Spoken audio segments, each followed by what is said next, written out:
তো মিলাদুন্নবী এই মাসটা আমরা কীভাবে উদযাপন করব? বেদাতি পন্থা পরিহার করে সুন্নতি পন্থায় রবিউল আউয়াল উদযাপন করুন 4টি পদ্ধতিতে। 1 নম্বর, এই মাসে আমি কি করব? এই মাসে পৃথিবীর শ্রেষ্ঠ মহামানবের আগমন হয়েছে, আমি কিভাবে মাসটা উদযাপন করব? আসুন সুন্নতি পদ্ধতিতে আমরা মিলাদুন্নবী উদযাপনের পদ্ধতি জেনে নেই যে এই মাসটাতে আমাদের করণীয় কি। 1 নম্বর, রাসূলের জন্মদিন আপনাকে পালন করতে হলে আপনি রোজা রাখেন। রাসূল সাল্লাল্লাহু আলাইহি ওয়াসাল্লাম প্রতি সপ্তাহে 2টা রোজা রাখতেন, সোমবার দিন, বৃহস্পতিবার দিন। কারণ জিজ্ঞাসা করছে, রাসূল বলেছেন এই সোমবার দিন হচ্ছে আমার জন্মদিন, এই জন্য আমি রোজা রাখি, এবং সপ্তাহে 2 দিন আল্লাহর কাছে বান্দার ইবাদত পেশ করা হয়, এই জন্য আমি রোজা রাখি। রাসূল স্পষ্ট করে বলছেন আমার জন্মদিনের কারণে আমি সোমবার দিন রোজা রাখি। যে সামনে আসছে সোমবার, ওই 12 রবিউল আউয়াল যেটাকে অনেকে বলে, রবিউল আউয়ালের 12 তারিখে রাসূলের জন্মদিন বলে, তো সামনে সোমবার, রোজা রাখেন। হ্যাঁ, রোজা রাখেন, রাসূল তার জন্মদিনে রোজা রাখছেন, অতএব আপনি যদি রাখেন এনে গুনাহ হবে না। এটা ফরজ ওয়াজিব না যে রাসূল তার জন্মদিনে রোজা রাখছেন প্রতি সোমবারে, আমি সেই রাসূলের ভালোবাসায় আমি রাসূলের অনুসরণ করতে যে আমিও সোমবার দিন রোজা রাখবো, তাহলে আপনি সওয়াব পাবেন। 1 নম্বর কি আমরা রোজা রেখে রাসূলের জন্মদিন পালন করতে পারি, যেটা হাদিস দ্বারা প্রমাণিত। রাসূল সারা জীবন সোমবার দিন রোজা রাখছেন, তাহলে আপনারা সোমবার দিন রোজা রাখতে পারেন, কোনো নিষেধ নাই। 2 নম্বরে যে এই দিন আপনি কি করবেন, এই মাসে যেহেতু রাসূলের জন্মের মাস, এই মাসে বেশি বেশি রাসূলের প্রতি দরুদ শরীফ পাঠ করবেন, দরুদ বেশি বেশি পড়বেন। এটা সারা জীবনের ইবাদত, প্রতিদিনের ইবাদত, প্রতি মাসের ইবাদত, প্রতি ক্ষণের ইবাদত। পারলে রাসূলের জন্মের মাস রবিউল আউয়াল মাসে বেশি বেশি দরুদ শরীফ পড়েন। সাল্লাল্লাহু আলাইহি ওয়াসাল্লাম, সাল্লাল্লাহু আলাইহি ওয়াসাল্লাম, সবচেয়ে সংক্ষিপ্ত দরুদ। এতটুকু পড়বেন, সহিহ হাদিসে আল্লাহ রাসূল বলে গেছেন তার 10টা গুনাহ আল্লাহ মাফ করে দিবেন, 10টা নেকি তার আমলনামে আল্লাহ লিখে দিবেন, 10টা মর্যাদা আল্লাহ পাক বুলন্দ করে দিবেন।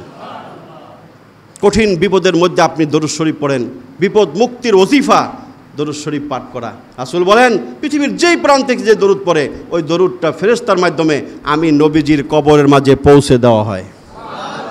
এখানে বসে পড়বেন, আপনার নাম ঠিকানা সহ মদিনা শরীফে রাসূলের রওজায় নাম ঠিকানা সহ আপনার নাম সেখানে পৌঁছে দেওয়া হবে। এবং এক সহিহ হাদিসে রাসূল বলেছেন কেউ আমার প্রতি দরুদ সালাম পেশ করলে আল্লাহ পাক সাথে সাথে আমার দেহের ভিতরে রূহ দান করেন, রূহ আমার দেহের ভিতরে দান করেন, আমি তখন ওই ব্যক্তির দরুদ এবং সালামের জবাব সশরীরে দান করি। এটা রাসূলের সহিহ হাদিস। আপনি দরুদ সালাম দেওয়ার সাথে সাথেই ওনার ভিতরে আল্লাহ রূহ দেয়, উনি আপনার দরুদ সালামের জবাব দেয়। 2 নম্বর করণীয় এই মাসের যে আপনি বেশি বেশি দরুদ শরীফ পড়েন। অনেক বড় ফজিলতের একটা ইবাদত দরুদ শরীফ, সবসময় বেশি বেশি পড়ার চেষ্টা করবেন। 3 নম্বর এই মাসের ইবাদত হচ্ছে আপনি বেশি বেশি সিরাত পাঠ করবেন, রাসূলের জীবনী। এই মাসে কমপক্ষে একটা রাসূলের সিরাত গ্রন্থ আপনি পাঠ করুন।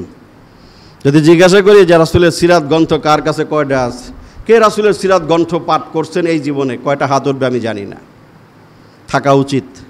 কত মানুষের জীবনী আপনি পড়লেন, কিন্তু রাসূলের জীবনী আমরা কয়জনে পড়ছি? আলেমদের পরামর্শ নিয়ে বাজারে অনেক সিরাত গ্রন্থ আছে, নির্ভরযোগ্য 2-1টা সিরাত গ্রন্থ আপনি কিনেন, সিরাত চর্চা করেন যে এই মাসে রাসূলের জন্মের মাস, আমি একটা সিরাত গ্রন্থ কিনবো, নিজে পড়ব, সন্তানদের হাতে আপনি সিরাত গ্রন্থ তুলে দেন, নবীদের জীবনী সন্তানের হাতে তুলে দেন। আমরা আমাদের সন্তানদেরকে নবীজির জীবনী আমরা পড়াইতে শিখাই না, আমাদের সন্তানদের হাতে সাহাবীদের জীবনী আমরা তুলে দেই না, আকাবির মনীষীদের জীবনী তুলে দেই না, যার কারণে আমাদের সন্তানগুলো বিপদগামী হচ্ছে।